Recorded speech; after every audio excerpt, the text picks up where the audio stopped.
O ano de 1999 é repleto de acontecimentos que marcaram todos os seres sobrenaturais, afetando indiretamente até mesmo os mortais.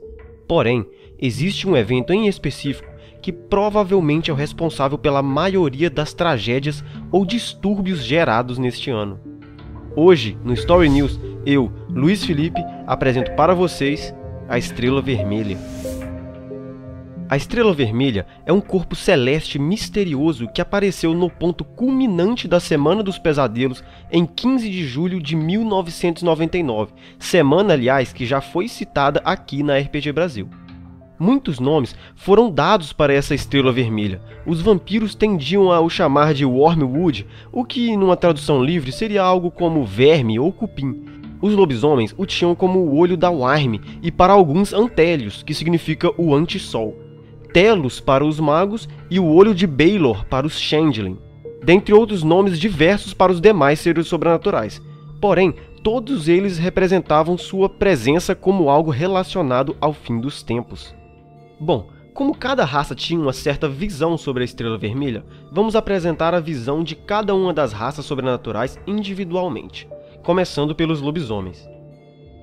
Eles contavam sobre a aparição de uma estrela escarlate que começou a brilhar no céu, e no livro Rage Across the Heavens foi explicado que a Estrela Vermelha se tratava de uma entidade de grande poder, Antélios, e seu surgimento era um sinal da proximidade do Apocalipse. Poucas informações são apresentadas, tirando o fato de que Antélios, a Estrela Vermelha, terá uma participação crucial no final do Mundo das Trevas.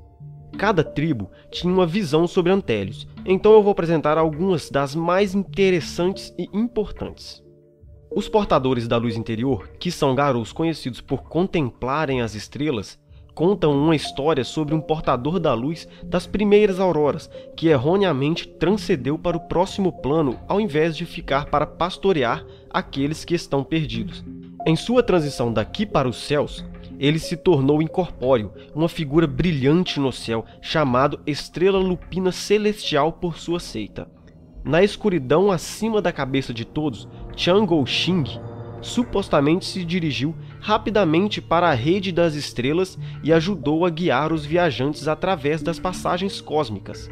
Essa transição não foi fácil. Diz a lenda que aqueles desafortunados o suficiente para estar entre os céus quando Chang'o-Xing caiu em sua fúria incansável, normalmente não retornaram de sua viagem. A história diz que, quando enfurecido, Chang'o-Xing fica vermelho e consome todos os que estão próximos. É durante essa época que a lua ou o sol ficam eclipsados, pois é a estrela lupina celestial que instiga tal escuridão. A estrela rubra é Chang'o-Xing? Ele se tornou tão nervoso que não pode se acalmar? É uma indicação de para onde nossa tribo está indo? Alguns dizem que essa estrela vermelha é a Wyrm, ou talvez o olho da Wyrm nos fitando. Dentro da tribo dos portadores da luz interior, existe um garou de posto 5, chamado Antonine Teardrop, que tinha como objetivo de vida pesquisar e decifrar o perigo da estrela rubra. Os membros de sua tribo acabam o tratando como um tolo, o que gera um certo preconceito com ele. Porém, ele acredita que se ele descobrir os seus segredos, ele vai poder evitar ou ao menos atrasar o apocalipse vindouro.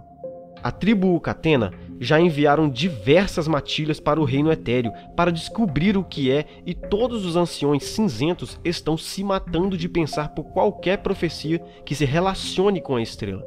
E também houve uma convocação para um grande conselho dos Ucatena para discutir os sinais como a estrela rubra e as respostas da tribo para as profecias de desastres.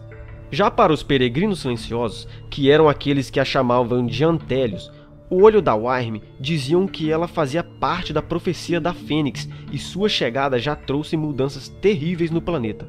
A profecia da Fênix, ou a lenda do impuro perfeito, o olho da Wyrm e a visão de incontáveis adivinhos deram-lhes a sabedoria de quais perigos nos esperam. As Fúrias Negras pregavam que Medusa, de alguma forma, estava envolvida com a chegada de Antélios. Em uma crônica mais sombria, talvez Medusa tenha caído para o lado da Wyrm. Medusa, para quem não sabe, faz parte da primeira matilha das Fúrias Negras, que ao total eram 5 e se nomeavam Górgonas ou Medusas. Agora, já para o cenário de Vampiro à Máscara, suas citações são menos detalhadas, demonstrando menos conhecimento sobre a Estrela Vermelha. Os simples mortais não a enxergavam. Já as criaturas sobrenaturais, como vampiros e os carniçais, ela parece uma estrela razoavelmente brilhante, mas fácil de não se notar. Entretanto, para os seres com pelo menos 2 pontos em auspício, a estrela rubra parece bem diferente. Brilha tanto quanto Vênus, portanto é difícil não notá-la, e é cercada por uma bruma ou auréola rubra, como um halo de um cometa. Os membros que tiverem a qualidade habilidade oracular também a enxergam dessa maneira. A estrela rubra não tem relação direta com a Semana dos Pesadelos. Todavia, aqueles que enxergam o seu halo sabem instintivamente que ela profetiza o mal. O brilho infernal da estrela rubra desperta outros males. O antediluviano Ravenous teria acordado de um jeito ou de outro, mas a estrela rubra o despertou alguns meses antes do previsto. Existe uma seita chamada Arautos da Estrela Rubra, que é uma seita famosa de videntes. Foram batizados assim devido à estrela que apareceu no começo de 1999, pouco antes das Semanas dos Pesadelos e da grande enchente em Bangladesh. Todos os membros que desejam comparecer às suas reuniões, que são divulgadas tanto quanto possível dentre os limites impostos pela máscara, estão convidados. A líder da seita, Vi Harriet Bacchus, o V é de vampiresca, mas ela raramente se deixa chamar assim. Não é vidente e nem mesmo uma vampira. No entanto, ela afirma ser uma Dhampir, filha de uma cigana e de um Ravenous. Para quem desconhece, Dhampir é um híbrido entre humanos e vampiro. Basicamente, é o filho de um sangue fraco, um membro da 14ª ou 15ª geração, e sim, eles podem ter uma gestação.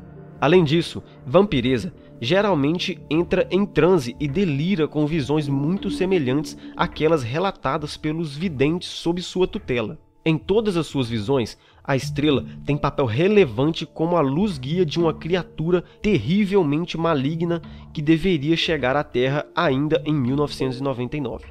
Apesar de só os membros com um nível suficiente em auspício enxergarem a estrela, a aparição da mesma perturbou tanto a sociedade vampírica que esta recebeu essa profetisa híbrida com menos hostilidade do que deveria de se esperar. Os integrantes atuais são principalmente vampiros muito jovens, inclusive muitos de sangue fraco, e carniçais, mas o obstinado recrutamento da seita começa a dar resultado e se vê ocasionalmente um ou outro Ancilai, provavelmente espionando a serviço de um dos seus superiores, mas os arautos preferem ser espionados a ignorados. Sobre as aparições, todos sabemos que elas residem em algum lugar na Umbra Negra, chamada Terra das Sombras. A maioria da Umbra Negra é comparada a um vasto mar negro, onde estão várias ilhas que guardam reinos dos fantasmas e de várias culturas. Já era complicado demais para lobisomens ou outros viajarem para a Umbra Negra, agora ficou pior.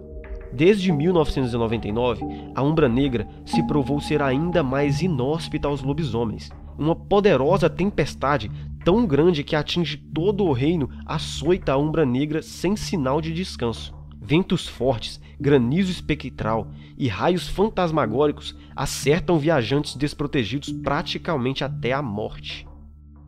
A Estrela Vermelha para a comunidade mágica serviu como um sinal para muitos nefandes orientados pela astrologia.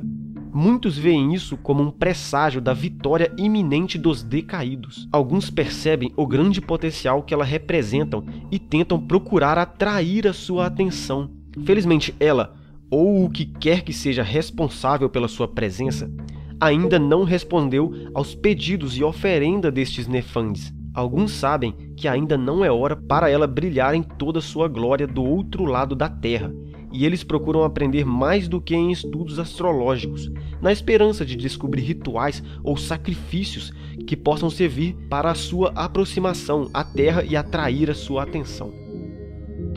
Em Demônio à Queda, mais especificamente no livro Days of Fire, relata a possível abertura das próprias portas do inferno, marcando uma proximidade tremenda com o fim do mundo, se é que já não havia começado. Bom, Uma citação do livro será apresentada, sendo apenas uma de algumas citações referentes à Estrela Rubra. Existem muito mais neste manual, porém elas estão mais ligadas a Gehenna. O número apresentado é uma citação específica do livro Days of Fire. A agitação dos terrestres, aguardando a chegada da Estrela Vermelha e da vinda da última filha de Eva, sendo esta podendo ser literalmente a última fêmea humana. As múmias acreditam que ela está relacionada ao despertar do deus da morte Osíris e com ele seus guerreiros e muitos mortos. Os Changeling citam ela como um novo fenômeno astrológico que surgiu no céu, visível somente para Changelis e seus primos Prodigal, uma estrela vermelha gritante, logo apelidado de Olho de Baelor. Sua luz carmesim inspira temor e apreensão em tudo que olha abaixo dele. Exatamente o que a aparência dos olhos de Baelor significa. Enquanto os outros cenários têm uma finalidade específica para isso em mente, você em Changeling tem total controle sobre o que isso significa dentro de uma crônica.